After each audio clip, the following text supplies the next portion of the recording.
Você já visitou um parque nacional bem estruturado e ficou encantado com a experiência que te ofereceram? E se eu te disser que você também pode abrir a sua área no padrão de qualidade de um parque nacional? Nesse vídeo de hoje você vai aprender o que são atividades turísticas e como oferecer as melhores, mais indicadas para a sua área, aquelas que preservam o meio ambiente, encantam o visitante e geram renda para você. Além disso, você vai entender como calcular a atratividade turística da sua área. Independente se ela for grande ou se ela for pequena, se ela for sua ou se ela for uma área pública, ou se você ainda está procurando uma área para comprar e está querendo avaliar o potencial de atratividade da área. Você vai aprender também como abrir um empreendimento ecoturístico de maneira sustentável, crescendo gradualmente e oferecendo experiências de qualidade no padrão dos melhores parques nacionais do mundo inteiro. Por isso que o meu método chama Visitação Padrão Parque Nacional. E para quem é esse método? Esse método é para pessoas que gostam de natureza e gostam de turismo. E não é para pessoas que só gostam de natureza e não gostam de turismo, ou gostam de turismo e não gostam de natureza. Porque o método é para se implementar o ecoturismo. E o ecoturismo tem esse princípio de oferecer experiências sustentáveis em contato com a natureza e com o conhecimento tradicional. Então esse método é para pessoas que têm uma propriedade ou estão procurando uma propriedade para poder abrir um empreendimento ecoturístico. Ou se você também já tem um empreendimento e quer melhorar a qualidade da experiência que você está oferecendo, quer aumentar o número de visitantes, quer se diferenciar no mercado, esse método também é para você. Esse método também é para gestores de áreas públicas, como RPPNs, parques estaduais, municipais, florestas, reservas extrativistas, também funciona para áreas públicas. Então esse método também é para consultores e profissionais que querem se especializar na área de ecoturismo e visitação em unidades de conservação, porque eu vou mostrar aqui as melhores práticas de visitação e uso público implementadas nos melhores parques nacionais do mundo. É um método passo a passo e você vai ver que é possível fazer também. E de onde vem o método Visitação Padrão Parque Nacional? A gestão da visitação, como conhecemos hoje, começou com o primeiro parque nacional, em 1872, o Parque Nacional de Yellowstone, nos Estados Unidos, há 152 anos. Em 2023, os parques nacionais americanos receberam mais de 300 milhões de visitas. As florestas nacionais, mais de 150 milhões de visitas. Se a gente considerar também os parques estaduais e municipais, foram mais 800 milhões de visitas. Quer dizer que em 2023, nos Estados Unidos, houve mais de 1,3 bilhões de visitas em áreas naturais. Mas, Tiago, isso é lá nos Estados Unidos.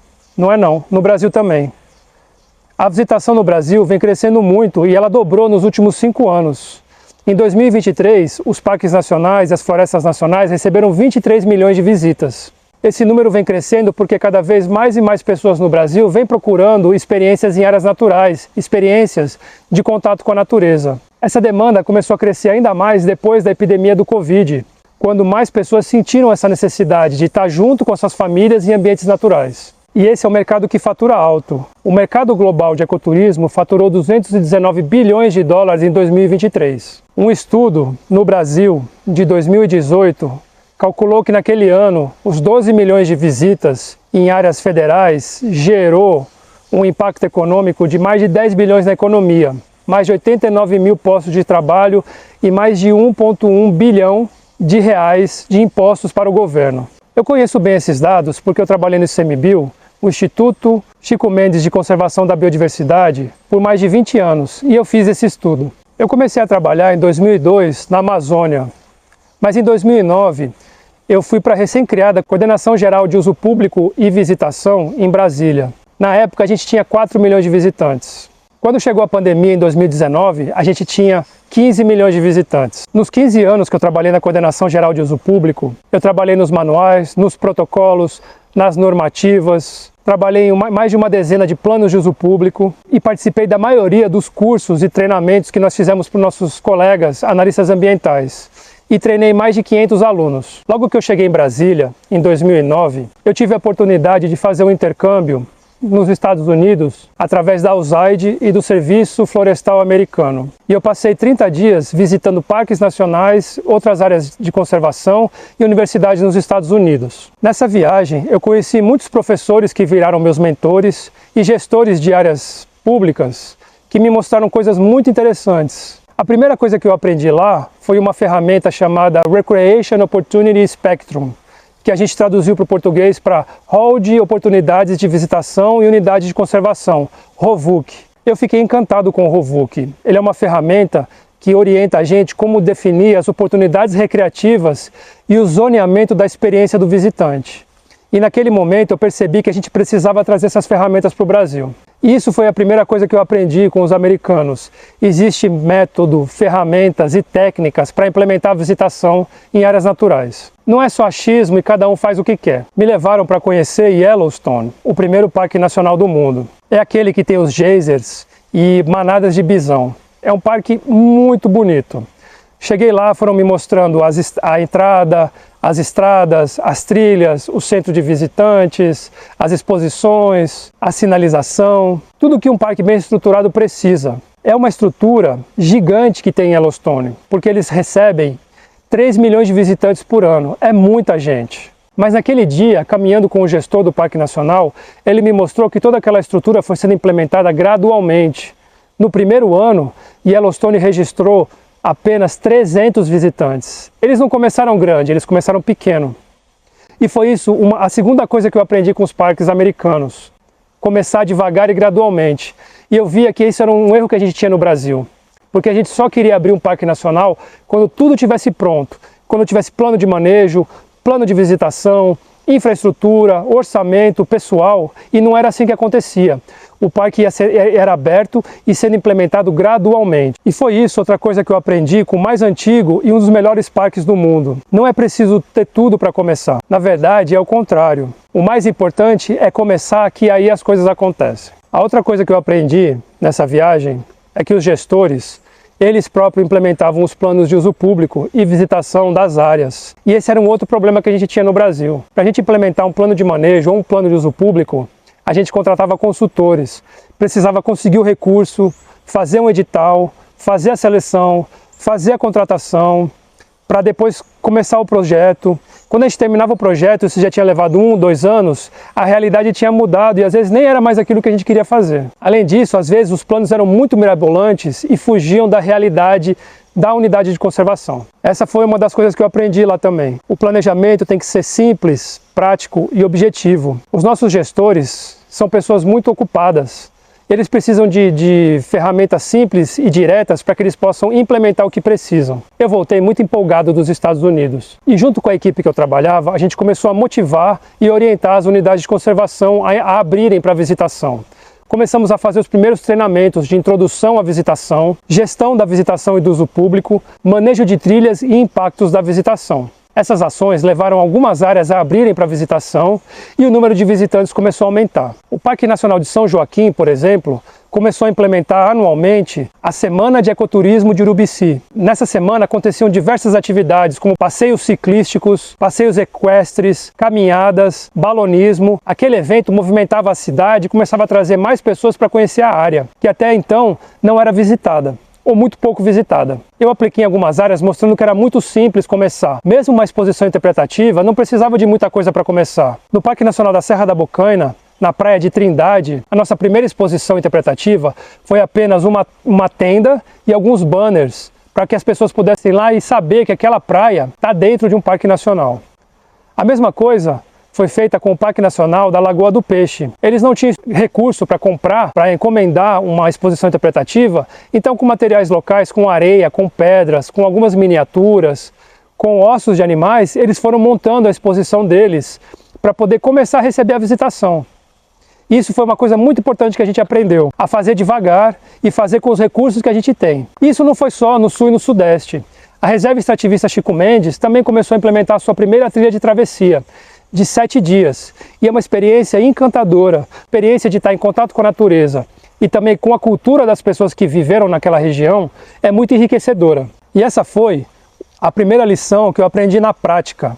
Qualquer área pode abrir para visitação. Não são só as mais bonitas ou as mais famosas, ou as grandes áreas. Áreas grandes, áreas pequenas, áreas mais próximas de centros urbanos, áreas remotas, todas elas têm alguma atratividade turística e podem receber visitantes. Nesse ponto, já estávamos começando a juntar uma massa crítica de pessoas entusiasmadas com o ecoturismo nas unidades de conservação.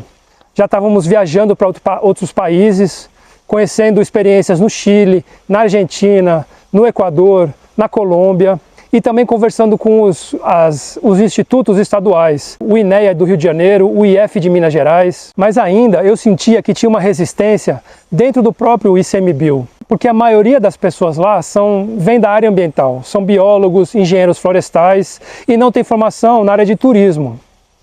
Então o que acontecia dentro do ICMBio? Quando era alguma decisão sobre conservação de espécies, o que o biólogo dissesse estava resolvido. Quando era alguma decisão sobre manejo florestal madeireiro, o que o engenheiro florestal dissesse estava dito. Agora, em relação à visitação, ao turismo, qualquer pessoa podia opinar, porque turismo não é ciência mesmo. Essa era a visão das pessoas na época. E eu não condeno as pessoas. A imagem que as pessoas têm de quem trabalha com turismo é mais ou menos essa daqui. Nessa época, eu já tinha uma especialização em ecoturismo e eu sabia que eu precisava de mais conhecimento, mais metodologia para mostrar para as pessoas que turismo também é uma ciência. Isso me fez entender um outro ponto muito importante. Qualquer área pode abrir para visitação, mas não é de qualquer jeito, porque existe técnica e é preciso sistematizar esse conhecimento. A experiência que eu tinha tido nos Estados Unidos tinha me marcado profundamente. E eu resolvi sair para fazer um doutorado. Eu fui para os Estados Unidos para adaptar o Recreation Opportunity Spectrum para a realidade brasileira, mas eu acabei fazendo muito mais. Depois eu descobri que a minha pesquisa auxiliou a salvar o ICMBio de ser extinto na reforma administrativa que teve no governo seguinte. Eu consegui adaptar o ROS para o Brasil, que depois traduzimos para o nome de ROVUC, Hall de Oportunidades de Visitação e Unidade de Conservação.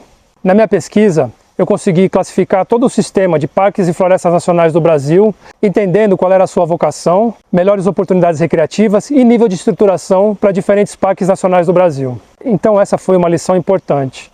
Saber que o ROVUC podia ser aplicado no Brasil e ele era fundamental para entender a vocação de uma área e quais as melhores oportunidades recreativas ou as oportunidades recreativas mais indicadas para cada uma das áreas dentro do sistema. Entretanto, dentro do doutorado, eu tive que estudar diferentes ciências para poder entender melhor as perspectivas do ecoturismo. Eu tive que unir ecologia, turismo e economia para poder chegar nas soluções que eu precisava. Nessa pesquisa, eu entendi que não eram só as características da área que influenciavam nas oportunidades recreativas e no número de visitantes que vinha conhecer uma área protegida. Era preciso também entender as características do destino turístico onde aquela área estava inserida, porque essas características influenciavam diretamente o número de visitantes da área.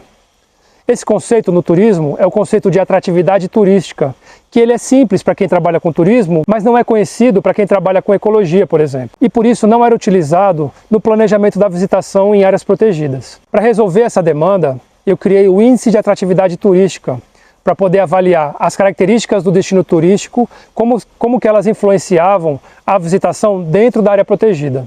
Qual o potencial de atratividade da área, quais os melhores perfis de visitante para a área e oferece as orientações para serem seguidas, qual é a melhor forma de estruturar a visitação. Então eu fiz uma avaliação de oferta, que é a área protegida, e de demanda. Quais são as características que trazem um visitante para uma área? Quais as características que fazem um visitante escolher uma área para poder ter a sua atividade recreativa ou o seu lazer? Mas eu percebi também que eu precisava entender a parte econômica, porque a sustentabilidade é um tripé e a parte econômica, as análises econômicas e financeiras são muito importantes também para que uma área possa ser sustentável. Então, além de analisar a oferta e a demanda, eu também fui analisar os aspectos econômicos da visitação em áreas protegidas. Falar de números econômicos da visitação chamou muito a atenção. E quando eu voltei para o Brasil, eu comecei a ser chamado para dar muitas palestras e aulas para explicar como é que eu tinha feito esses cálculos. E eu pedia para as pessoas que se tivessem aprendido alguma coisa da minha palestra, que aprendessem que cada R$1 investido no ICMBio gerava R$15 para a economia do Brasil. E esse número começou a ficar na cabeça das pessoas. Um dia, o presidente do ICMBio mandou me chamar na sala dele. Naquele momento, a gente combinou de fazer um estudo e publicamos um estudo institucional do ICMBio, mostrando os impactos econômicos da visitação nas áreas protegidas. foi quando em 2018 eu publiquei um estudo que os 10 milhões de visitas tinham gerado mais de 10 bilhões na economia do Brasil. Esses números foram tão importantes que eu comecei a ver o ministro do Meio Ambiente e o ministro do Turismo falando esses números em entrevistas. E depois, uma pessoa me contou que em 2019, quando estavam fazendo a reestruturação ministerial e extinguindo alguns ministérios e agências e institutos, o ICMBio não foi extinto e reintegrado ao IBAMA, porque um dos argumentos foi esse, de que o ICMBio, cada R$1 investido no ICMBio gerava R$15 para a economia do Brasil.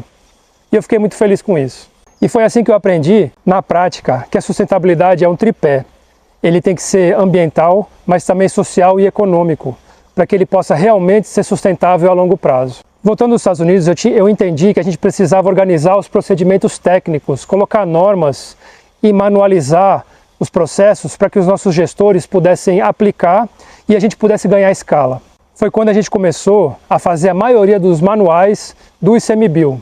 Desenvolvemos as orientações metodológicas para a elaboração dos planos de uso público, fizemos a segunda edição do ROVUC com o pôster para a implementação das oportunidades recreativas, manual de métodos de monitoramento da visitação, manual de sinalização em trilhas, princípios e diretrizes para turismo de base comunitária e o caderno de experiências em turismo de base comunitária. Toda essa organização foi um ganho enorme para o ICMBio. Nós saímos de 4 milhões de visitantes para 15 milhões de visitantes em 2019, antes da pandemia, e no ano de 2023 chegamos a 23 milhões de visitas. Nesse período, eu apliquei o IAT em muitas áreas. Numa delas foi a revisão do plano de uso público do Parque Nacional do Iguaçu, em 2019, que estava se preparando para renovar a concessão.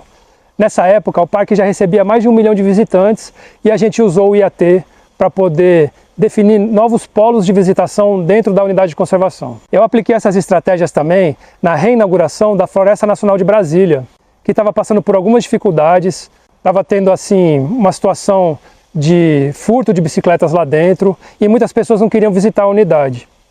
A gente fez um trabalho com a Polícia Militar, a gente organizou grupos de voluntários, fizemos mais de 50 quilômetros de trilhas, sinalizamos, fizemos uma exposição interpretativa e reinauguramos a Floresta Nacional, que passou de um ano para o outro de 55 mil para 70 mil visitantes, aumentou 15 mil visitantes de um ano para o outro, com a reinauguração. Hoje já tem muito mais que isso. Trabalhei em áreas pequenas também e sem muita visitação, como a Floresta Nacional de Silvânia. Nós saímos de 1.000 visitantes para mais de 3.000 visitas aplicando essas técnicas. Esse trabalho prático mostrou que essas ferramentas funcionavam para todas as áreas. Áreas grandes, áreas pequenas, áreas próximas a centros urbanos, áreas em destinos turísticos, áreas remotas, áreas sem infraestrutura e áreas com infraestrutura. Durante a pandemia, eu fui convidado por um organismo da ONU, a IUCN, para trabalhar em Cabo Verde. E passei 2 anos trabalhando como conselheiro técnico do Ministério do Meio Ambiente em Cabo Verde. Lá, aplicando as mesmas técnicas, nós fizemos os planos de uso público e abrimos para visitação 13 áreas protegidas, implementando também trilhas, centros de visitantes e exposições interpretativas. Depois disso, eu trabalhei também na Albânia, trabalhei no Uzbequistão, trabalhei com o Peru e o Emirados Árabes, implementando também a visitação nesses países. Hoje eu sou presidente do Grupo de Turismo em Áreas Protegidas da IUCN, que é o órgão ambiental da ONU para a conservação da natureza. Nesse período também afastado do ICMBio, eu colaborei com uma ONG chamada Novo Encanto. Eles têm um seringal na divisa do Acre com o Amazonas. É bem remoto e eles trabalham com expedições turísticas. Levam pessoas para conhecer a área, o seringal, e vivenciar como é que é o modo de vida do seringueiro, como é que se cortava a área de seringa, o que é uma poronga, o que é um rabo de jacu. E eu apliquei essas mesmas técnicas nessa área privada. E em 2023, nós chegamos a 1.000 visitantes trabalhando com expedições e visitantes de Rio Branco e tivemos um faturamento de mais de 320 mil reais. Foi aí que eu vi também que as mesmas técnicas que eu vim aplicando para áreas públicas funcionavam também para áreas privadas. E aí eu criei o método Visitação Padrão Parque Nacional. O método foi criado em cima do conceito de oportunidade recreativa. Ele é a base fundamental do método Visitação Padrão Parque Nacional. Eu vou explicar para você o conceito de oportunidade recreativa e daqui para frente, toda vez que você entrar numa trilha, numa área natural, você vai lembrar de mim e vai lembrar desses elementos, porque você vai começar a olhar tecnicamente como é que está a trilha, como é que está o ambiente. Então, o que é a oportunidade recreativa? É a oportunidade de uma pessoa participar de uma atividade de visitação em um determinado ambiente, a fim de desfrutar de uma experiência específica e seus benefícios. Então, esses são os 4 conceitos técnicos da definição de oportunidade recreativa. Atividades em ambientes, e esses ambientes têm características biofísicas, socioculturais e de manejo, e as atividades combinadas com esses diferentes ambientes vão gerar as experiências dos visitantes e os benefícios que essas experiências geram. Os benefícios, eles podem ser benefícios para a pessoa, uma transformação, uma maior consciência, benefícios físicos também. Já é comprovado hoje que caminhar na natureza diminui até a pressão sanguínea. Benefícios para a comunidade, benefícios sociais, para a comunidade que tem aquele atrativo turístico, porque a pessoa faz o dinheiro circular na economia, e benefícios para a comunidade onde a pessoa mora também, porque ela pode mudar, ter mais consciência e ter um comportamento melhor em relação à natureza e à sustentabilidade. E as experiências que geram esses benefícios são múltiplas experiências e têm múltiplas dimensões. E cada pessoa tem a sua experiência. E a experiência é muito pessoal, porque 2 pessoas fazendo a mesma trilha, elas podem ter experiências diferentes. Ainda mais como é que elas vêm preparadas para ter aquela experiência. Então, a gente quer muito oferecer experiências encantadoras. A gente prepara tudo para oferecer experiências encantadoras para os nossos visitantes. Mas a gente, como gestor, aonde a gente trabalha mesmo, são no primeiro quadrado dessa equação. Quais atividades a gente vai oferecer e os ambientes que estão essas atividades. Atividades, tem muitas atividades que podem ser oferecidas. Quando eu fiz a minha pesquisa em 2018, eram mais de 57 atividades diferentes que já eram oferecidas nos parques e florestas nacionais do Brasil. Hoje em dia é muito mais que isso. Você tem atividades terrestres, atividades aquáticas, atividades aéreas que podem ser oferecidas. E uma atividade, dependendo do ambiente, ela oferece experiências diferentes. E quais são as características dos ambientes? O ambiente biofísico pode ter muitas características diferentes. Você caminhar numa trilha como essa, no meio da floresta, é uma experiência. Você caminhar numa área aberta, no cerrado, já é outra experiência. Você caminhar numa duna, é outra experiência. Você caminhar numa caverna, é outra experiência. O ambiente biofísico afeta diretamente a experiência. Uma floresta preservada e uma área mais desmatada já muda a experiência do visitante também. O ambiente biofísico está relacionado a quais atividades, o nível de intensidade dessas atividades, caminhar, correr, andar de bicicleta, num passeio ciclístico ou mountain bike ou downhill, são experiências diferentes. Fazer um passeio sozinho, experienciando aquele sentimento de isolamento é uma experiência. Fazer o mesmo passeio em grupo é outra experiência. Fazer o passeio com um guia é uma experiência diferente de fazer o passeio sozinho. E o ambiente de manejo são as características que o gestor, o dono da área, define para aquela experiência. Então, uma trilha rústica, a experiência de uma trilha rústica é diferente da experiência de uma trilha bem manejada, cimentada às vezes. Um local que tem banheiro, a experiência é diferente de um local que você está remoto. Um local onde tem sinalização, onde não tem sinalização, as oportunidades oferecidas são diferentes. Um local onde tem equipamentos facilitadores, como escadas e pontes, você vai oferecer uma experiência para pessoas que não podem, às vezes, que não têm condição de atravessar um córrego. Então, você está oferecendo experiências e nível de oportunidades diferentes. Uma experiência de dia e de noite são diferentes. Pernoite é muito importante. Você dormir, fazer um acampamento bivac, que é um acampamento rústico sem nenhum tipo de infraestrutura, fazer um acampamento estruturado, fazer um glamping, que é um acampamento glamouroso, ou ter uma hospedaria, ou ter até um hotel dentro da sua área, são oportunidades recreativas diferentes. E essas oportunidades, elas podem ser criadas tanto em ambientes, em áreas muito grandes, como em áreas pequenas também. Existem muitas experiências que podem ser oferecidas em áreas pequenas. Essas experiências, essas oportunidades também envolvem um ambiente natural e um ambiente cultural. Um bom guia que sabe reviver uma história, contar uma coisa que aconteceu no passado, pode agregar muito valor a uma experiência, por exemplo. Esportes também e atividades físicas estão cada vez sendo mais procuradas em áreas naturais. Caminhadas, corridas de aventura, atividades com bicicleta hoje estão crescendo muito. Então é isso. Isso é o conceito de oportunidade recreativa, as atividades e os ambientes onde elas acontecem. Então agora, toda vez que você entrar numa trilha, você vai olhar qual é o nível de qualidade da trilha, qual é o tipo de ambiente que você está, como é que é o ambiente social, sociocultural, quais são as características daquela atividade, você está sozinho ou não, qual é o nível de infraestrutura que tem, e você vai lembrar de mim. Acontece que para o visitante visitar a sua área, primeiro ele precisa chegar até a sua área. E esse era o conceito que a gente não tinha dentro do ICMBio por causa da nossa base mais de conservação, mais ambiental. O conceito de atratividade turística. A relação de disponibilidade de atrações existentes, a importância percebida dessas atrações pelo turista.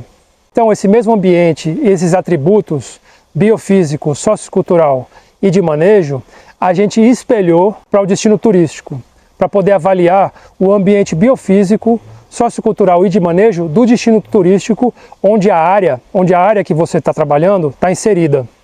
Porque tudo isso aqui que eu estou ensinando, você vai aplicar na prática utilizando o método.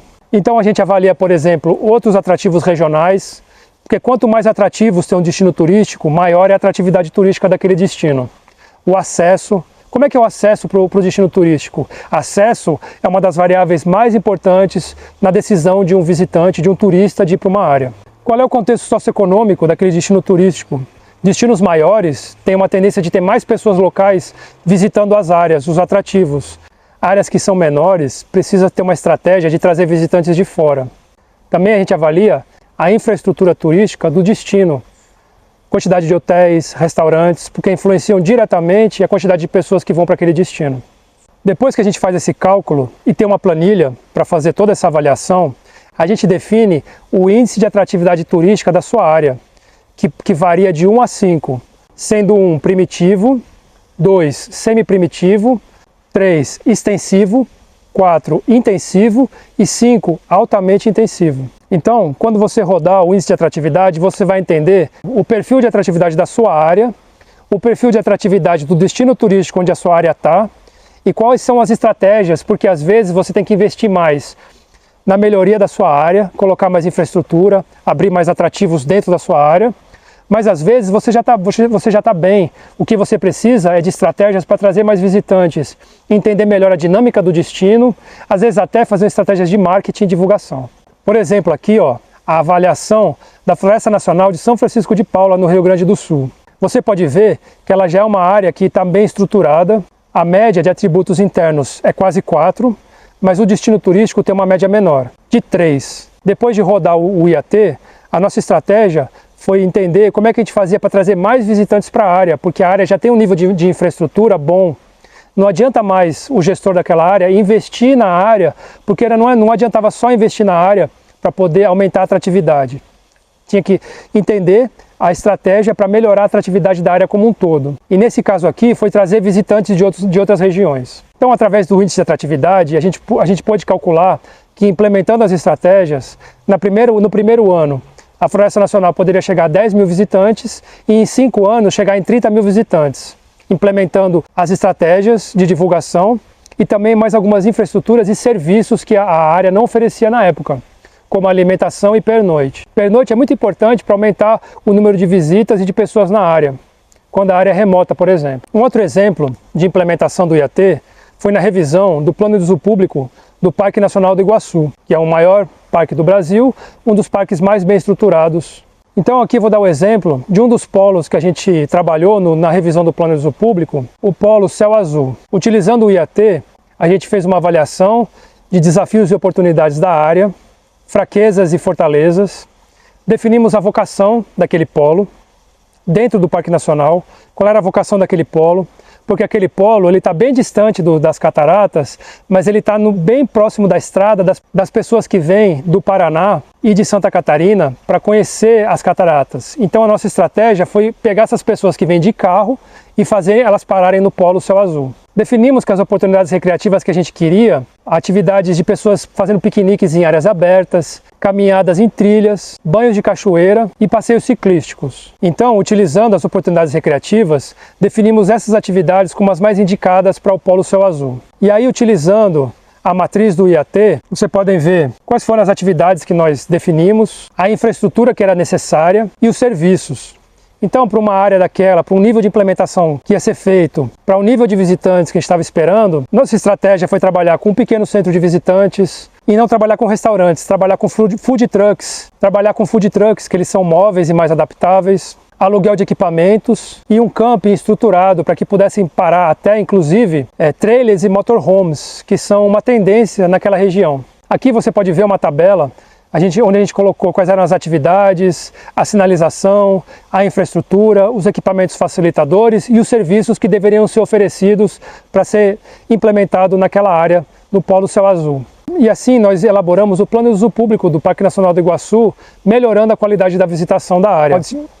Agora que você entendeu as bases, pode ser que você queira aprender de maneira mais aprofundada como é que é o método visitação padrão Parque Nacional. Você vai poder acessar o método através da plataforma Hotmart, no seu computador, na sua televisão ou no seu celular. Você pode baixar as aulas e ouvir enquanto estiver fazendo uma trilha, pedalando ou dirigindo. Ele é 100% online. Para que você implemente passo a passo, ele é 100% prático. A partir da primeira aula, seu objetivo já vai ser implementar a sua área de visitação ou avaliar a atratividade turística de uma área que você quer. O primeiro passo vai ser a avaliação. Então a gente vai fazer uma caracterização turística do destino onde a sua área está inserida. O segundo passo é o nível estratégico. A gente vai trabalhar junto para entender qual é a vocação da sua área, qual é o seu perfil de gestor, a vocação da sua área e os melhores perfis de visitantes para você trabalhar e receber. Então a gente vai aplicar o ROVUC para entender quais são os melhores ambientes, as melhores atividades, infraestruturas e serviços para você oferecer na sua área. Então tudo isso vai ser feito na prática. Você vai ter um modelo de plano de visitação e turismo que você vai preenchendo conforme vão sendo feitos os módulos. Você vai ter também uma planilha do IAT para você preencher com os dados, com as características do destino turístico e da sua área. A planilha vai calcular para você, vai mostrar para você qual é o seu índice de atratividade turística e vai te dar recomendações para você implementar na sua área, ou para você classificar como é que está classificado o seu destino e qual é o melhor tipo de visitação. E essa implementação eu chamo de estruturação gradual. A gente usa a proporção áurea que existe na natureza para poder implementar a visitação. Então, você não precisa começar investindo tudo de uma vez. Eu vou te auxiliar a abrir sua área e começar a trazer os primeiros visitantes. Com o dinheiro que começar a entrar desses primeiros visitantes, você vai reinvestindo para poder trazer mais pessoas e ir melhorando a infraestrutura gradualmente, conforme acontece na natureza. Nós teremos também um grupo de WhatsApp para todas as pessoas que estão fazendo o curso poderem estar conversando e trocando informações, experiências e estudos de caso. É um curso bem desenrolado, prático, para quem quer colocar a mão na massa. No final, você vai estar apto a fazer uma análise de mercado da sua área, definir as melhores oportunidades recreativas que preservam, encantam e geram renda, definir o zoneamento, infraestrutura, serviços e regulamentações da sua área. Você pode encaminhar suas perguntas que eu vou responder diretamente para você. Além disso, vamos ter uma aula ao vivo com temas que você acha importante e para tirar dúvidas. Nessa edição você ainda vai ganhar de bônus todos os manuais da UCN, do ICMBio, do GSTC e outros que eu tenho para te auxiliar na implementação da sua área, planos de uso público de parques do Brasil e de outras áreas em outros países. E meu objetivo não é que você faça o curso, é que você abra a sua área para visitação e comece a oferecer experiências encantadoras para as pessoas e possa assim viver de ecoturismo, você e sua família. E eu vou ficar no seu pé até isso acontecer, até você me contar que fez o plano de visitação, que abriu a área para visitação e que começou a receber os seus primeiros clientes. Aí sim eu vou ficar feliz, quando os primeiros visitantes chegarem e começarem a ter boas experiências e você começar a ter um retorno. E depois disso a gente vai continuar juntos, expandindo e estruturando a sua área. Mas Thiago, tudo isso vai custar muito caro. Não, não vai, porque o meu objetivo é que eu quero que mais e mais pessoas possam ter acesso a esse conhecimento e oferecer experiências transformadoras. porque desde cedo eu descobri que essa era a minha missão, reconectar as pessoas à natureza. Eu cresci urbanoide, na cidade, achando que a maçã vinha do supermercado e o leite vinha da caixinha. E numa viagem para uma praia chamada Itacoatiara, eu tive uma experiência transformadora. Nessa viagem, eu percebi que os problemas que tem no planeta, de guerras, de destruição, de poluição, nada mais são do que problemas que as pessoas têm dentro delas mesmas, porque eu tinha dentro de mim também. Então eu entendi que para poder mudar o mundo, transformar o mundo num mundo melhor, mais sustentável, eu precisava transformar as pessoas. Então eu descobri que essa era a minha missão, reconectar as pessoas à natureza, porque quando as pessoas sentem a energia positiva que vem da natureza, elas se equilibram, elas reveem o que elas estão fazendo e começam a ter um comportamento diferente, começam a ter mais consciência delas com elas mesmas, delas com o ambiente, delas com as outras pessoas, porque a gente entende que todos nós estamos conectados e fazemos parte de um todo. Hoje, o ICMBio já tem um corpo formado e já está se desenvolvendo para que cada vez mais experiências aconteçam. Mas eu vejo que ainda existe uma carência no nível estadual e municipal, nos gestores e também em áreas particulares, de mais pessoas que possam aprender esse conhecimento e oferecer o contato com a natureza para as pessoas. Como eu vi que o meu método também funciona em áreas privadas, eu desenvolvi esse curso para que mais pessoas possam implementar e oferecer essas experiências. Então, o que eu estou oferecendo é um conhecimento que vem sendo sistematizado e aplicado na prática há mais de 150 anos, desde Yellowstone, que a gente trouxe para o Brasil e vem aplicando também nas nossas áreas. Porque eu quero que mais pessoas possam viver de ecoturismo. Se você está querendo comprar uma área e entender a atratividade dela e poder viver com a sua família perto de uma área natural, junto com a natureza, ou se você tem uma área e quer abrir para o ecoturismo, às vezes você quer manter seus filhos vivendo junto com você na sua fazenda e você tem essa oportunidade, então esse método é para você. Além disso, eu te dou garantia de 30 dias para você poder olhar e ver se esse curso é para você mesmo. Vivendo de ecoturismo é uma comunidade de pessoas alegres, de bom humor, empreendedoras, que gostam de estar em contato com a natureza, que gostam de viajar. Se você se sente assim também, venha fazer parte com a gente. A verdade é que se você decidir não entrar, você vai gastar esse dinheiro com outra coisa mesmo, que não vai te trazer mais perto do seu sonho de viver de ecoturismo. Não deixe para depois, faça a sua inscrição agora, porque esse preço é só agora. Então, clica no link abaixo, faz a sua inscrição e vamos viver juntos esse sonho de viver e oferecer oportunidades de ecoturismo, que encantam, preservam e geram renda.